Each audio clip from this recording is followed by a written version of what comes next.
ಲೇಖ.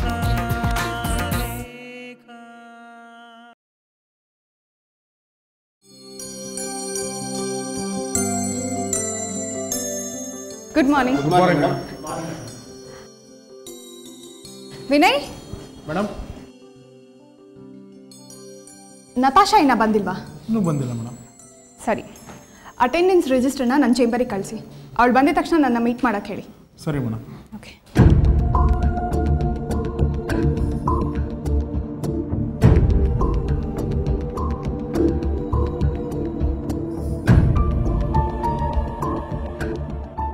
Madam attendance. ಹಾಂ ಇಡಿ. Natasha ಬಂದಿದ ತಕ್ಷಣ ನನ್ನ ಚೇಂಬರಿಗೆ ಕಳಿಸಿ. ಸರಿ ಮೇಡಮ್.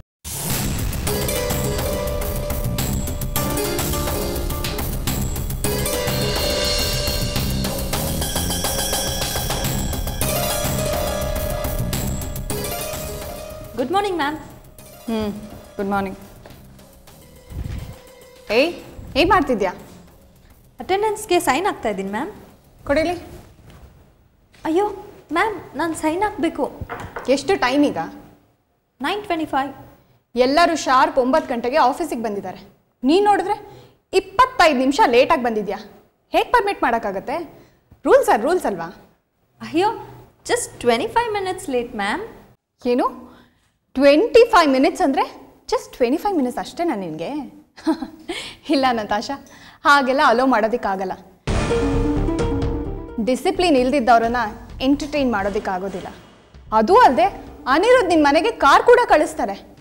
ಮನೆ ಮುಂದೆ ನಿಂತಿರೋ ಕಾರನ್ನು ಹತ್ಕೊಂಡು ಬರೋದಕ್ಕೆ ಇಷ್ಟೊಂದು ಲೇಟಾ? No chance. ಮ್ಯಾಮ್, ನಾನು ಅನಿ ಸರ್ ಅವ್ರ PS. ನನಗೆ ಈ ರೀತಿ ಅವಮಾನ ಮಾಡಬಾರ್ದು. ಹಾಗಾದರೆ ಮೊದಲು ನೀನು PS ಕೆಲಸನ ಸರಿಯಾಗಿ ಮಾಡು. ಅನಿರುದ್ಧ್ ಆಫೀಸಿಗೆ ಬಂದು ಹಾಫ್ ಆನ್ ಅವರ್ ಮೇಲಾಯಿತು. ಈಗ ನೀನು ಬಂದು PS ಕೆಲಸ ಏನು ಮಾಡ್ತೀಯಾ? ಏನೋ ಲೇಟ್ ಆಗಿದೆ ಮ್ಯಾಮ್, ಅದಕ್ಕೆ ಈ ಥರ ನಡ್ಕೊಂಡ್ರೆ ಹೇಗೆ? ಸರಿ, ಈಗ ನಾನು ಏನು ಮಾಡಬೇಕು? ಮನೆಗೆ ಹೋಗಬೇಕು.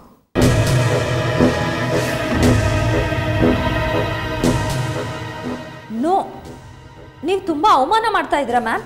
ತುಂಬ ರೂಡಾಗಿ ನಡ್ಕೋತಾ ಇದ್ದೀರಾ. ಜಸ್ಟ್ 25 ಮಿನಿಟ್ಸ್ ಲೇಟ್ ಬಂದಿದ್ದಕ್ಕೆ ಮನೆಗೆ ಹೋಗಬೇಕಾ? No way. I said just get out of my chamber. I said out.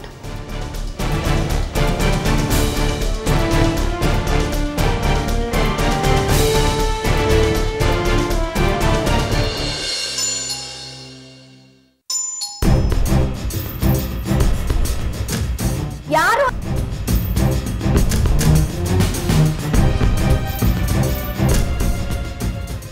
ಯಾರು ಅಂತ ಕೇಳ್ತಾ ಇದ್ದೀನಿ, ಹೇಳ್ಬಾರ್ದಾ? ನಾನು ಕಡೆ ಬಾಗ್ಲು ತೆಗಿ. ನತ್ತು ನೀನಾ? ಆಫೀಸ್ಗೆ ಹೋಗ್ಲಿಲ್ವೇನೆ? ಹೋಗಿದ್ದೆ. ಮತ್ತೆ ಇಷ್ಟು ಬೇಗ ಬಂದ್ಬಿಟ್ಟಿದ್ಯಾ? ಇಷ್ಟು ಬೇಗ ನಂಗೇನು ತಲೆ ಕೆಟ್ಟಿದ್ಯಾ? ಮತ್ತೆ ಏನಾಯ್ತೆ? ಪಾಪಿ ನನ್ನ ಆಚೆ ಹಾಕ್ಬಿಟ್ಲು ಆಫೀಸಿಂದ. ಯಾರು? ಆ ಜಾನ್ವಿನಾ? ಇನ್ಯಾರು? ಅವಳೆ.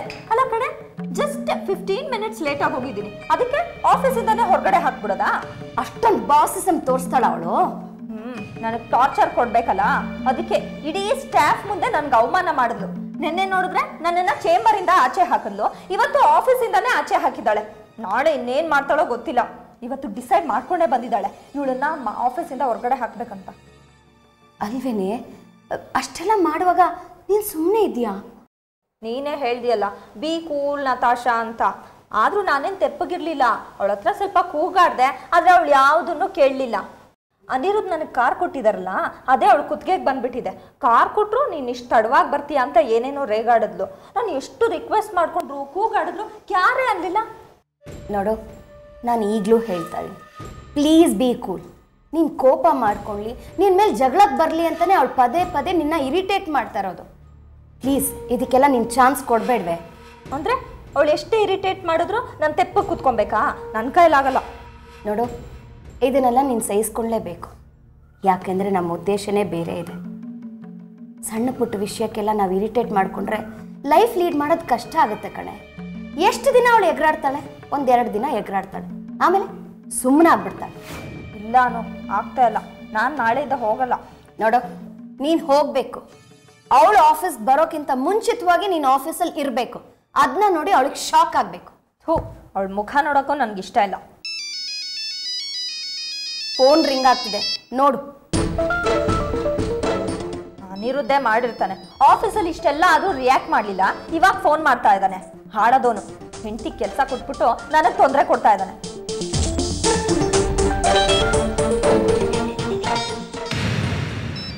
ಫೋನ್ ಮತ್ತೆ ರಿಂಗ್ ಆಗ್ತಿದೆ, ರಿಸೀವ್ ಮಾಡಿ ಮಾತಾಡೆ. ತಗೋ. ಹಲೋ ಸರ್, ನಾನು ಆ್ಯಕ್ಚುಲಿ ಫೋನ್ ಸ್ವಿಚ್ ಆಫ್ ಮಾಡ್ಬೇಕಂತಾನೆ ಇದ್ದೆ. ನಾನು ಮಾತಾಡೋಕ್ಕೆ ಮನಸ್ಸಿಲ್ಲ, ನೀವು ಫೋನ್ ಇಡಿ. ಬೇಜಾರು ಮಾಡ್ಕೋಬೇಡ. ಇಲ್ಲ ಸರ್, ನಾನು ತುಂಬ ಅಪ್ಸೆಟ್ ಆಗಿದ್ದೀನಿ. ನೋಡು, ಅರ್ಥ ಮಾಡ್ಕೋ. ನನ್ನ ಹೆಂಡತಿ ಹಾಗೆ, ನನ್ನ ಸ್ಥಿತಿ ಗೊತ್ತಲ್ವ ನಿನಗೆ. ಏನು ಹೇಳಲಿ ನಾನು? ಎಷ್ಟು ಅವಮಾನ ಆಯಿತು ಗೊತ್ತಾ ಸರ್? ಅಲ್ಲ, 15 ಮಿನಿಟ್ಸ್ ಲೇಟಾಗಿ ಬಂದಿದ್ದಕ್ಕೆ ಆಫೀಸ್ಗೆ ಬರಬೇಡ ಅಂತ ಆಚೆ ಹಾಕ್ಬಿಡೋದಾ ಸರ್? ತುಂಬ ತಪ್ಪು ಅವಳು ಮಾಡಿದ್ದು. ನಾನು ನಿಮ್ಮ ಪರ್ಸನಲ್ ಸೆಕ್ರೆಟರಿ ಅಂತ ಒಂಚೂರಾದ್ರೂ ಗೌರವ ಬೇಡವಾ ಸರ್? ನನ್ನನ್ನೊಬ್ಬ ಪ್ಯೂನ್ ಥರ ಟ್ರೀಟ್ ಮಾಡಿದ್ರು. ನೀವು ನನಗೆ ಸಪೋರ್ಟ್ ಮಾಡಲಿಲ್ಲ ಸರ್, ಸುಮ್ಮನೆ ಆಗಿಬಿಟ್ರಿ. ಸಾರಿ. ಏನು ಸಾರಿ ಸರ್? ನನ್ನ ಮನಸ್ಸಿಗೆ ಎಷ್ಟು ನೋವಾಯಿತು ಗೊತ್ತಾ ಸರ್?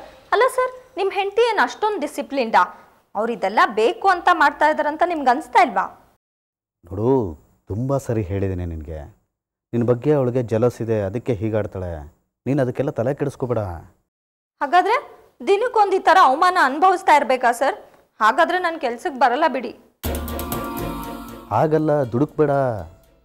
ನೋಡು, ಸುಮ್ಮನೆ ಯಾಕೆ ಅವಳ ಹತ್ರ ಒಂದು ಮಾತು ಕೇಳಬೇಕು? ಮನೆ ಬಿಡೋದು ಒಂದು 10 ನಿಮಿಷ ಮುಂಚೆ ಬಿಟ್ರಾಯ್ತು, ಆಯಿತಾ? ನಾಳೆ ಕೆಲ್ಸಕ್ಕೆ ಬಾ. ನೀನು ಬರದೇ ಇದ್ದರೆ ಇಲ್ಲೆಲ್ಲ ತೊಂದರೆ ಆಗುತ್ತೆ. ನನ್ನ ಹೆಂಡತಿಗೆ ಬುದ್ಧಿ ಹೇಳ್ತೀನಿ ಬಾ ಅಂತ ಒಂದು ಮಾತು ಹೇಳಿಲ್ಲ ಸರ್ ನೀವು. ಅದ್ರ ಬದಲು ನನಗೆ ಬುದ್ಧಿ ಹೇಳ್ತಾ ಇದ್ದೀರಾ. ಅದು ಸಾಧ್ಯ ಇಲ್ಲ ಅಂತ ನಿನಗೂ ಗೊತ್ತು. ಸುಮ್ಮನೆ ಬಾ. ನೋಡು, 1-2 ದಿನ ಆಮೇಲೆಲ್ಲ ಸರಿ ಹೋಗುತ್ತೆ. ಇವತ್ತು ಆರಾಮಾಗಿ ಮನೇಲಿ ರೆಸ್ಟ್ ತಗೋ. Have a nice day.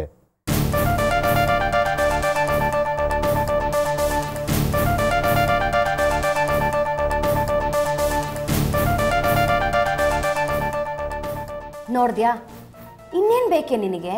ಒಂದು ಕಂಪನಿ ಬಾಸೇ ಫೋನ್ ಮಾಡಿ ಸಾರಿ ಕೇಳ್ತಿದ್ದಾರೆ ಅಂದಮೇಲೆ ನೀನು ಸ್ವಲ್ಪ ಅಡ್ಜಸ್ಟ್ ಮಾಡ್ಕೊ. ನೋಡು, ನಾಳೆಯಿಂದ ನೀನು ಆಫೀಸ್ಗೆ ಹೋಗು.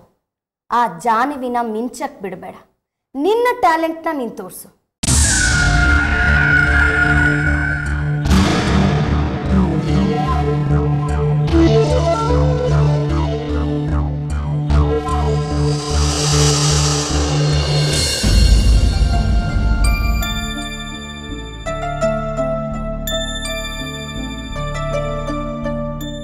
ನಮಸ್ತೆ ಸರ್. ಓ ಮಿಸ್ಟರ್ ಪ್ರಧಾನ್, ಬನ್ನಿ. ನಿಮ್ಮನೆ ಜ್ಞಾಪಿಸ್ಕೊತಾ ಇದೆ, ಕೂತ್ಕೊಳ್ಳಿ. ಏನು ವಿಷಯ ಸರ್? ಸತ್ಯದೇವ್ ಪತ್ರಿಕೆ ಬಿಟ್ಟು ಇನ್ನೇನು ಯೋಚನೆ ಮಾಡ್ತಾನೆ ಹೇಳಿ. ನಾವು ಒಂದಾಗಿದ್ದೀವಿ ಈಗ. ನೀವು ನಮ್ಮ ಜೊತೆ ಧುಮುಕಿದ್ದೀರಿ. ಆದರೆ ಕಾಂಪಿಟೇಷನ್ನು ತುಂಬ ಟಫ್ ಇದೆ. ಇರ್ಬೋದು ಸರ್, ಆದರೆ ನಾವು ಭರವಸೆ ಕಳ್ಕೊಳ್ಳೋ ಹಾಗಿಲ್ಲ. ಅನಿರುದ್ಧ್ ಇದ್ದಾರೆ ಸರ್, ನಾವು ಪತ್ರಿಕೆ ಬಗ್ಗೆ ಮಾತಾಡ್ಬೋದಾ? ಇಲ್ಲ, ಅವನಿದ್ರೂ ಏನು ತೊಂದರೆ ಇಲ್ಲ, ಹೇಳಿ. ಸರ್, ನ್ಯೂಸ್ ಚಿತ್ರಲೇಖ ಬಂದು ಹೊಸದರಲ್ಲಿ ಜನ ಸ್ವಲ್ಪ ಕನ್ಫ್ಯೂಸ್ ಆಗಿದ್ರು. ಆದರೆ ಈಗ ಜನಕ್ಕೆ 2 ಪತ್ರಿಕೆಗಳಿರೋ ವ್ಯತ್ಯಾಸ ಗೊತ್ತಾಗಿದೆ. ಜನ ನಮ್ಮ ಕೈ ಬಿಟ್ಟಿಲ್ಲ. ಓ, ವೆರಿ ನೈಸ್. ಎಸ್ ಸರ್, ಶುರುನಲ್ಲಿ ಜನಕ್ಕೂ ಸ್ವಲ್ಪ ಕ್ರೇಜ್ ಇರುತ್ತೆ ನೋಡಿ, ಹಾಗಾಗಿ ನಮ್ಮ ಪತ್ರಿಕೆ ಸರ್ಕ್ಯುಲೇಷನ್ನು ಡ್ರಾಪ್ ಆಗಿತ್ತು. ಆದರೆ ಈಗ ಚೆನ್ನಾಗಾಗಿದೆ, ನೀವೇನೂ ವರಿ ಮಾಡ್ಕೋಬೇಡಿ. ಪತ್ರಿಕೆ ಪ್ರಸಾರ ಬಿದ್ದು ಹೋಯ್ತು ಅಂತ ನಾನು ಯೋಚನೆ ಮಾಡಲಿಲ್ಲ ಪ್ರಧಾನ್. ಅದು ಸರಿ ಹೋಗುತ್ತೆ ಅಂತ ನನಗೆ ಗೊತ್ತಿತ್ತು.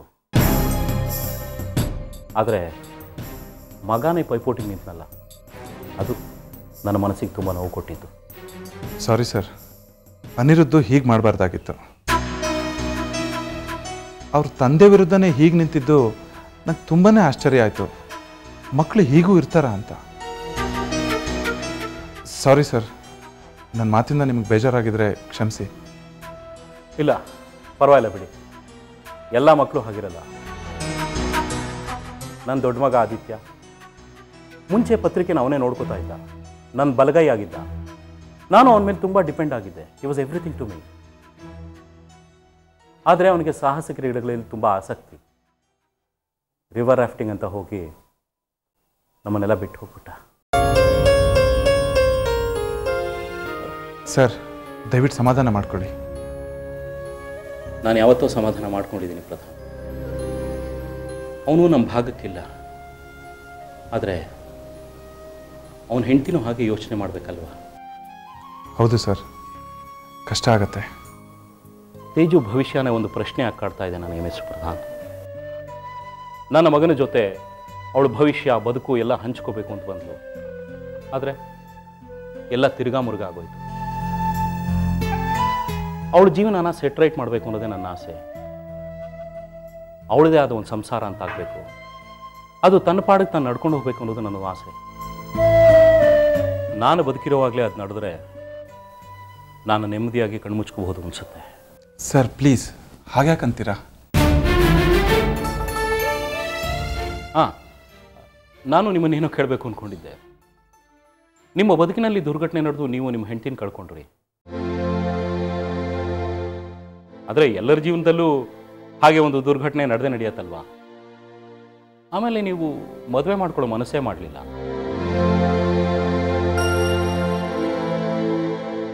ಇಲ್ಲ ಸರ್, ಮನಸ್ಸು ಮಾಡಲಿಲ್ಲ. ಮನಸ್ಸು ಮಾಡಬೇಕು ಮಿಸ್ಟರ್ ಪ್ರಧಾನ್. ತೀರಾ ಬಿದ್ದು ಹೋದ ಸಂದರ್ಭದಲ್ಲಿ ಒಬ್ಬ ಸಂಗಾತಿ ಬೇಕು ಅನ್ಸುತ್ತೆ. ನೀನಾ ಅಂತ ಕೇಳಕ್ಕಾದ್ರೂ ಒಬ್ಬರು ಬೇಕು ಅಂತ ಅನ್ಸುತ್ತೆ. ಈಗ ವಯಸ್ಸಿದೆ, ನಡೆದು ಹೋಗುತ್ತೆ. ಆದರೆ ನಾವು ಒಂದು ಮೂಲೆಯಲ್ಲಿ ಕೂತಿನ ಮನಸ್ಸು ಮಾಡಬಹುದಾಗಿತ್ತೇನೋ ಅನ್ಸುತ್ತೆ. ಆದರೆ ಟೈಮ್ ಬಾರ್ ಆಗೋಗಿರುತ್ತೆ. ಆ ಕಾರಣಕ್ಕೆ ನಾನು ತೇಜು ಭವಿಷ್ಯದ ಬಗ್ಗೆ ತಲೆ ಕೆಡಿಸ್ಕೊತಾ ಇರೋದು. ನನ್ನ ಮಗ ಹೋದವನು ಹೋದ, ಆದರೆ ಇರೋರ ಜೀವನ ಮುಖ್ಯ ಅಲ್ವಾ? ಹೌದು ಸರ್, ನೀವು ಹೇಳ್ತಾ ಇರೋದು ನಿಜ.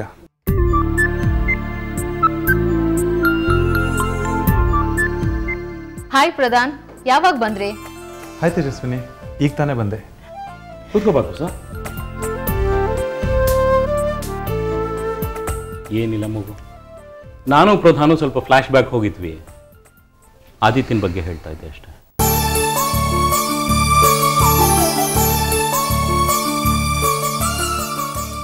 ಆದರೆ ಪಾಪ ಪ್ರಧಾನ್ದು ಅಂಥದೇ ಒಂದು ಟ್ರಾಜಿಡಿ ಮಗು.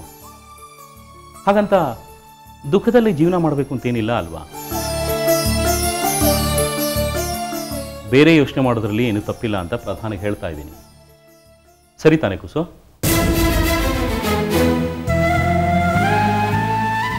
ಜೀವನನ ಕಾಂಪ್ಲಿಕೇಟ್ ಮಾಡ್ಕೋಬಾರ್ದು. We have to make it simple ಅಂತ ಹೇಳ್ತಾ ಇದ್ದೀನಿ. ಯಾವುದೋ ನಿರೀಕ್ಷೆಯಲ್ಲಿ ನಾವು ಬದುಕನ್ನು ಬದುಕಬಾರ್ದಲ್ವಾ ಮಗು? ಅದರಲ್ಲಿ ಅರ್ಥ ಇಲ್ಲ. ಲೈಫ್ ಹೇಗೆ ಬರುತ್ತೋ ಹಾಗೆ ತೊಗೊಂಡು ಹೋಗ್ಬೇಕು ಅನ್ನೋದು ನನ್ನ ಪಾಲಿಸಿ ಅಲ್ವಾ?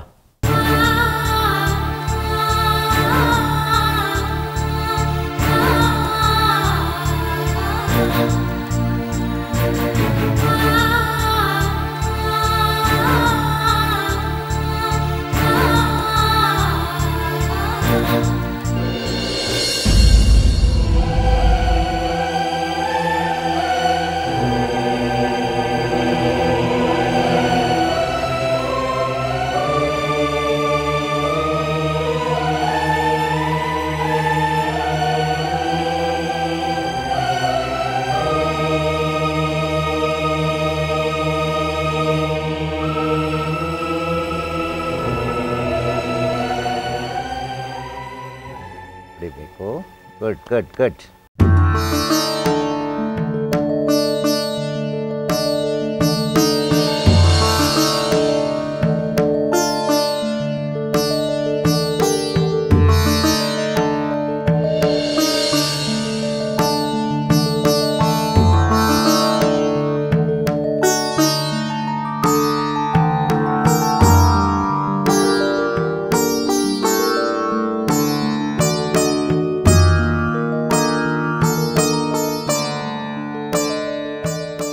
ನಮಸ್ತೆ ಗುರುಜಿ.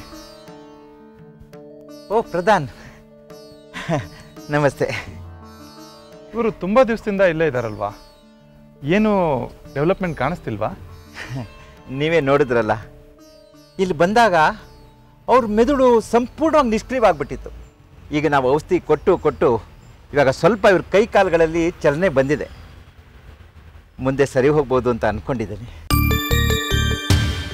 ಇವ್ರ ಕಡೆಯವ್ರು ಯಾರು ಬರಲಿಲ್ವಾ ಗುರುಜಿ? ಇವ್ರು ಯಾರು ಏನು ಎತ್ತ ಒಂದೂ ಗೊತ್ತಿಲ್ಲ. ಇಂಥವ್ನು ತಾನೇ ಕರ್ಕೊಂಡು ಬಂದು ಚಿಕಿತ್ಸೆ ಕೊಡೋದು ನಾವು. ಬನ್ನಿ ಕೂತ್ಕೊಳ್ಳಿ. ತುಂಬ ದಿನ ಆಯಿತು ಪ್ರಧಾನ್ ನಿಮ್ಮನ್ನು ನೋಡಿ. ಕೊನೆ ಪಕ್ಷ ವಾರಕ್ಕೊಂದ್ಸಲ ಆದರೂ ತಾವು ಬರ್ತಾ ಇದ್ರಿ ಇಲ್ಲಿಗೆ. ಹೌದು ಗುರುಜಿ, ಆದರೆ ಈಗ ಕೆಲಸದಲ್ಲಿ ತುಂಬ ಬ್ಯುಸಿ.